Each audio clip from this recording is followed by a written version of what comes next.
Hello, guys. Welcome to another trade recap. Today we got two trades, two winners, one of the combine and one of the fundeds. And let's go ahead and explain why I took this trade. So first of all, I want to start on the higher time frame actually. So hold on. Let me move this. So this is what I was actually looking in the morning. So we have the range over here that was created since Tuesday, and I just had it marked pretty much entirely of the week. And today we open up above the range over here. So I wanted to see if Pride was able to hold pretty much above this area over here. And I was mindful also that this scenario can also happen over here.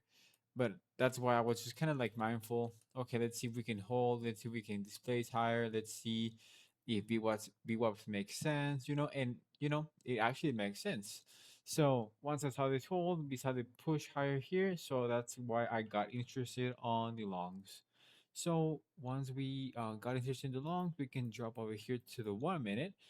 And this is what I actually was looking over here. So I saw the pullback over here once after news happened over here at 10 a.m.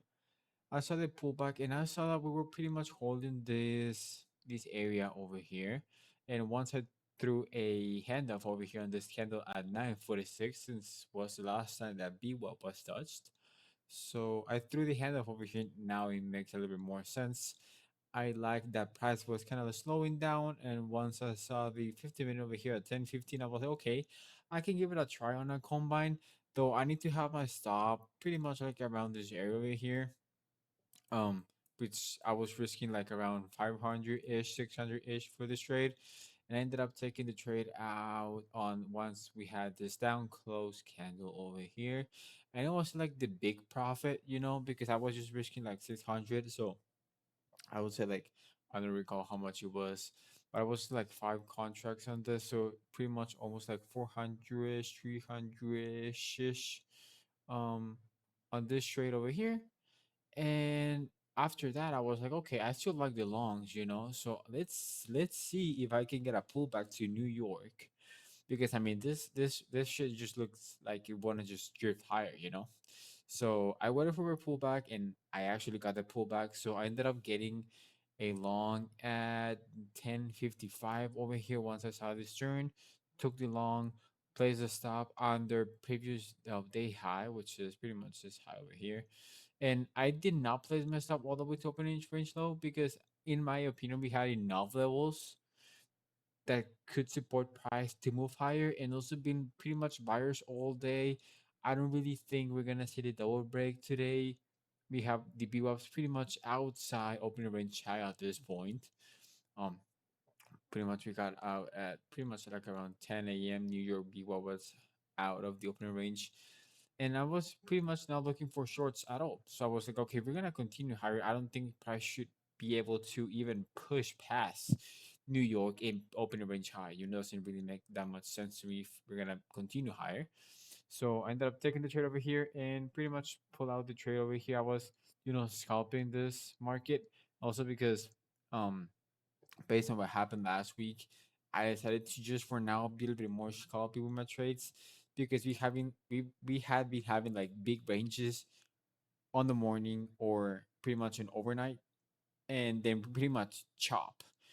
So I don't want to be stuck on this long. If we already, I mean, we already created like a big range over here, so pretty much it was like 44 points, and I was like, if I'm gonna take a long over here, I don't want to be chopped on this, like getting the move higher like here, and then just like this, and take 2 hours like yesterday to push higher. So again, I tried to be more scalpy today. I was just targeting a couple points, around 10 points, and we got like 9 points out of this on the funded. And yeah, that's pretty much was a trade. This could be like the better exit after the 50 minutes of push higher. Once we open here at 11, we can close the trade at 11:14. That should be plenty now, like 15, 13 points. So that's pretty good. Usually for this type of trades, when we have like a big wap bounce, usually like after 11-ish, I'm not looking to make a new high or a new low. I usually targeting like this swing highs or swing lows that we form on this leg that was part of the initial pullback to be up. But in this case, I just wanted to be in and out really quick of the trade. So I'm pretty happy with this, but also this could be a better exit. And yeah, this is pretty much the overall notes of why it took long. Pretty much price held the overnight at open, which we can see over here. Let me just get my marker. Here we go at open. That's nice. Nice hold of overnight. Then pretty much fully up on limit for longs. Prices above all value areas. Actually, this bitches are like all the way over here at the bottom. So I was planning to marking them, but I was just actually gonna mark them just in case, you know. And then pretty much price held above top I held the top of the last week range, which is pretty much this what I will show you at the start of the video.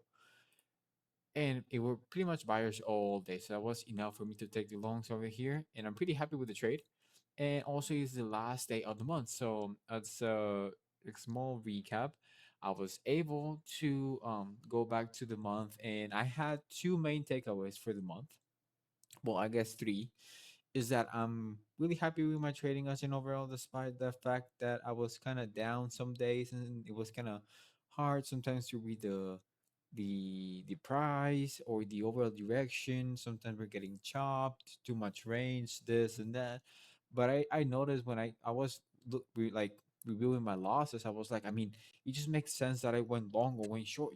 Like if I put like a piece of blank paper in the half of the screen before I take the entry, I did these sessions with two trades. I was like, okay, let me just just cut the image in half.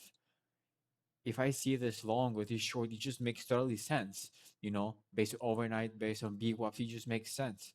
And it's gonna be one of those good trades that you take what's a good loss.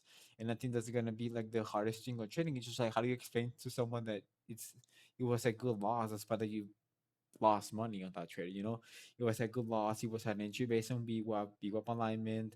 The trade made sense. So I got a couple losses that, I mean, we just need to take it to the chin. Like we pretty much did a lot of days on June. But I mean, as an overall, really happy with my trading. I was able to finish the account up on the Ignite. Pretty much, we are 52,000, and we are like 450, I think. Hold on, let me check. Almost, I guess. Oh no, this is not the account. Hold on, I will explain that too later. So yeah, I mean, pretty much like 500 away from payout. Really happy with that. Let's see if we can take this payout on. At least I will just move my. I'm just trying to think. I'm gonna take this payout next month, so it's just whatever. I'm just gonna keep trading to see what happens. I'm really happy with the two trades that we took today, and even the trades that we took yesterday. So as an overall week, we're doing good. The other main takeaway that I noticed is that big ranges, I need to be more patient. I need to probably not take the first entry that I get and just wait for a little bit more structure, like to avoid the scenarios that we had last week. So that week, specifically last week, was a really learning um experience of opportunity for me on big ranges. So that was good. So that's gonna be my big takeaway of for big ranges. And also, another thing that I need to back this a little bit, it's just like I was seeing a little bit of the double break and stuff, and obviously I was noticing that once we have like BWAPs pinching with previous day overnight in New York, I think the double break might be a little bit more probable. It's something it just got top of my head, and I was kind of like seeing some of the markups, and it makes sense for a bit. So it's just an idea, right? I need to actually go back again and take a little bit more data on that idea, but it's just something I've been noticing too. But yeah, I mean, really happy with my month of June. A lot of learning has been happening, so I'm pretty much happy with that. And also, sad news, I got breached on one of my ignites due inactivity, which is fucked up. And it's funny because I checked the dashboard because I recalled that rule, and I got an alert saying that I just got one more day to take a trade, and apparently that day was today in 5 minutes. So I played the trade, and I was like, well, I'm just gonna put a 5 point TP and a 5 point stop loss and just see what happens, and that will count towards my inactivity trade. So that time will just reset. And it's funny because I went to grab coffee, came back, there was no trade anymore. I checked my P&L, I'm up 10 bucks, something like that. And then Apparently, the account breached while I was in the trade, and I checked the rules and I talked to the chat to the like to the little chat GPT they have on the webpage, and the full trade counts until you enter and you exit the trade. And if you are on an open position, that doesn't count as a trade, which kind of makes sense, but at the same time doesn't make sense, because I mean it's a position that's a trade, in my head. But yeah, so that shit happened. So I lost one account doing activity, which is kind of fine. I mean, I was on drawdown on that account. I was in profit like 700, which I mean it's not like a big loss. I mean, I know I'm gonna be able to make it back again, but it's just more like the money and the time that I spent on the account, which is kind of like a bummer. But I mean, I was just focusing on my main account, so that happened. So I'm just gonna take more in consideration. That's why actually, if you see my challenges over here, you can see that I got like -5 bucks, man, plus $10, $11, because I placed that trade. I was like, okay, I'm not gonna. This is not gonna happen again, you know. So I just placed a random trade, like a buy long, a random long, and just close it like after 5 minutes or just like 2 or 3 minutes. And yeah, apparently if the trade needs to be minimum 10 seconds to count towards the inactivity reset. So yeah, that was enough. But it's just the timing, bro. Like I should have closed the trade. I think I just got the account was reached. Like I took the trade like I think like 3 or 4 minutes before the account was breached. So that's a bummer, but the timing it's just amazing, bro. But I mean it is what it is, bro.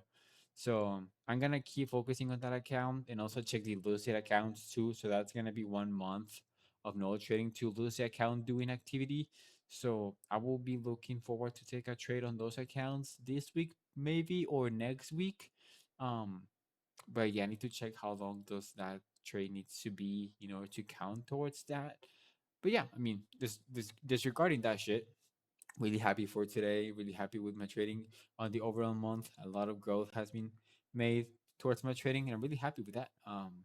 And yeah, guys, I hope you guys made money today, and I hope you guys are having a nice day. And I will see you guys tomorrow. Take care.